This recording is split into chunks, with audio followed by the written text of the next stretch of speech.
So I decided to try the first live video as I'm on my way to the store to buy some of the diesel hot shot additive or whatever, and I want people to comment on here and tell me how you feel about it, if you've used it, what you think about it, what additives you've used in your diesels.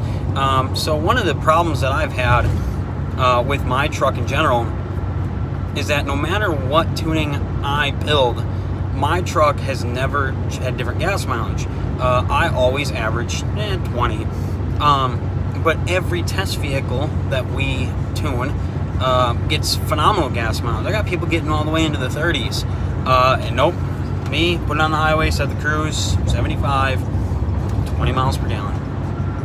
Which is part of the reason why I wanted to tune it in the first place, other than the lack of power.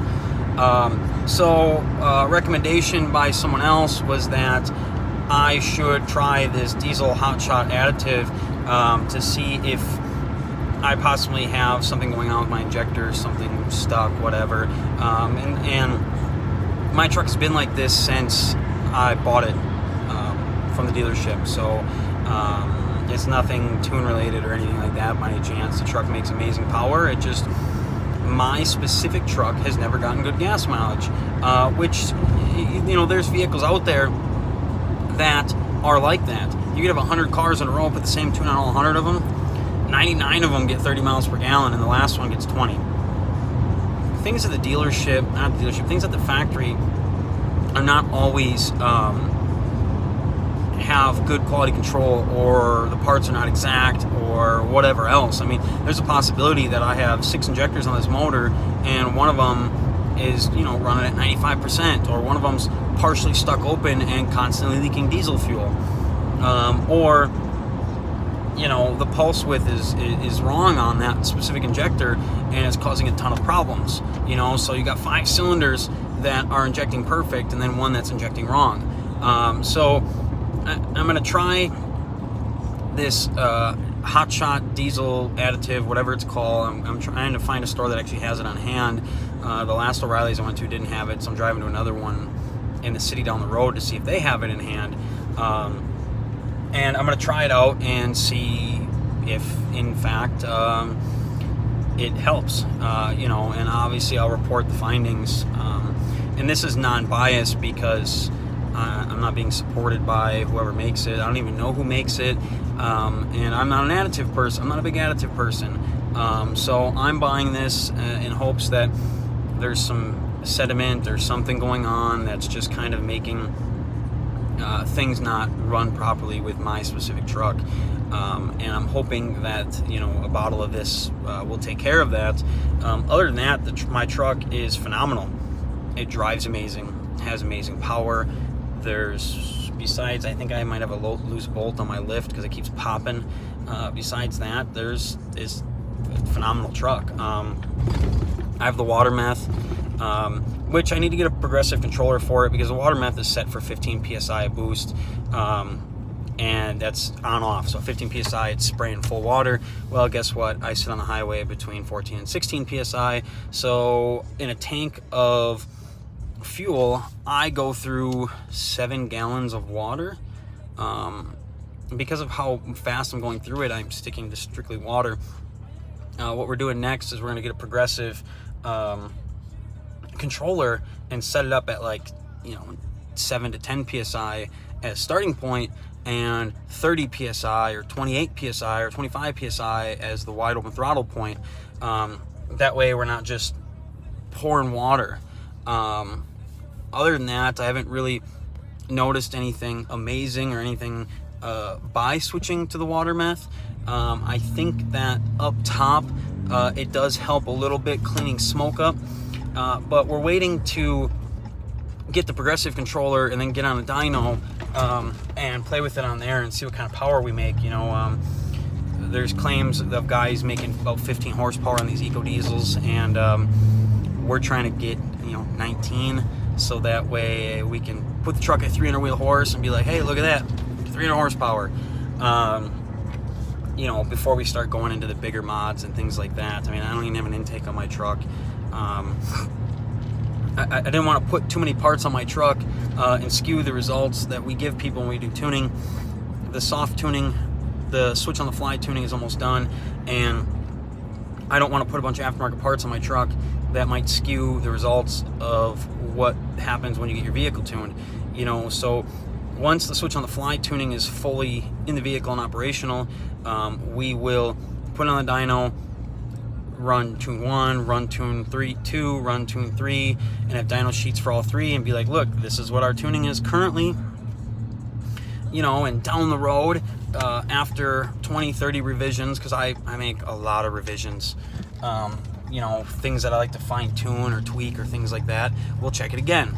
We'll run on the dyno, run it on all of them again, and just check it to see where it is.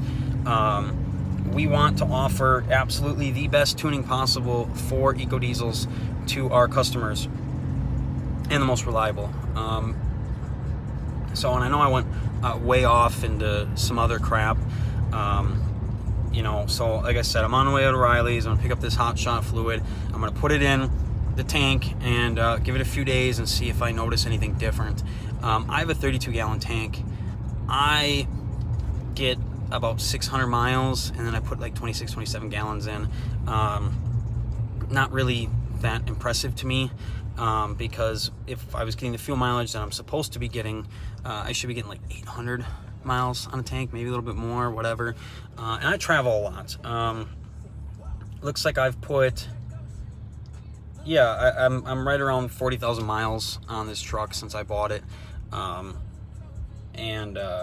It's been a phenomenal truck. The only thing we've done was change the oil. We have a fast fuel system on the way. The CP3 conversion's almost done. I have a oil catch can from CFT on the way that we're going to do a review on. And then from there, I have a few more parts we plan to take a look at. Probably an intake, either an AFE or an SMB intake.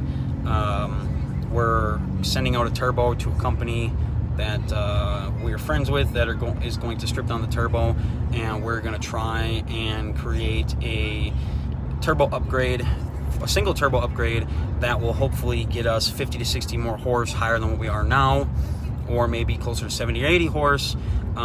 We would really love to be able to say, hey, our tuning plus this turbo, 350 wheel horsepower, and 600 some foot-pounds of torque, because that would be an absolute monster. Besides that, we're still in talks with a couple companies on torque converters, and then I have a couple companies that I'm talking to about the crankshaft that we want to have made that will fix the overall fix the bottom end issue that we're having in these trucks, short of purchasing a crank out of a brand new truck and putting in these, and right now they're not available, and it'll probably be a long time before they are available. So with that being said, we're going to hit up the aftermarket, and we want to build reliability. We want a truck. We want this truck, this test vehicle, my personal test vehicle, to be over 700 wheel horsepower by the time we've created all the modifications that we've wanted to create for the industry, and put the truck on the drag strip and set amazing times. I have so many friends that hold world records and all kinds of stuff in other trucks, and we'd like to put these trucks in the exact same place. And I know that's asking a lot for a half ton, it's asking a lot for a 3-liter, but at the end of the day, it's something that I want to do for my personal truck. I cannot stand having something that's slow. I traded in my Hellcat, I got rid of my Camaro, I got rid of everything that I had that was fast, my Superbike, and I have this truck. And going from an 800 wheel horsepower Hellcat to a stock EcoDiesel literally makes you want to beat your face off of a wall because of how obnoxiously slow these trucks are and laggy compared to literally anything else. So, and there's no market. So all these people love these trucks. Tons of people love these trucks. Great fuel mileage. It's a half ton. They ride pretty decent. Ram makes an amazing pickup truck. Why not create a performance market for those people who actually want to drive these and don't want to have to hear, get a Cummins, get a Cummins, get a Cummins, get a Cummins. I love my 6.7 Cummins trucks. they're amazing trucks. Tune only, 500 some horse to the wheels, what, almost 1,000 foot-pounds of torque or more. Fast trucks, amazing trucks. They pull like a motherfucker. They don't get that good of fuel mileage for what they are. Like, don't get me wrong, I could do 80 miles an hour with my dually with 35s on it, and I could still get 20 miles per gallon. That's pretty good. But I average about 14 to 16 on a regular basis. You know, with this, I average about 20 on a regular basis, and hopefully this diesel hotshot stuff that I'm picking up will help the injectors back out and be healthy, and be able to get me closer to that 24 to 26 on the highway, which is what I should be getting. I guess I'm gonna end it there before I ramble on any longer. Make this video so long nobody wants to watch it. So have a good night.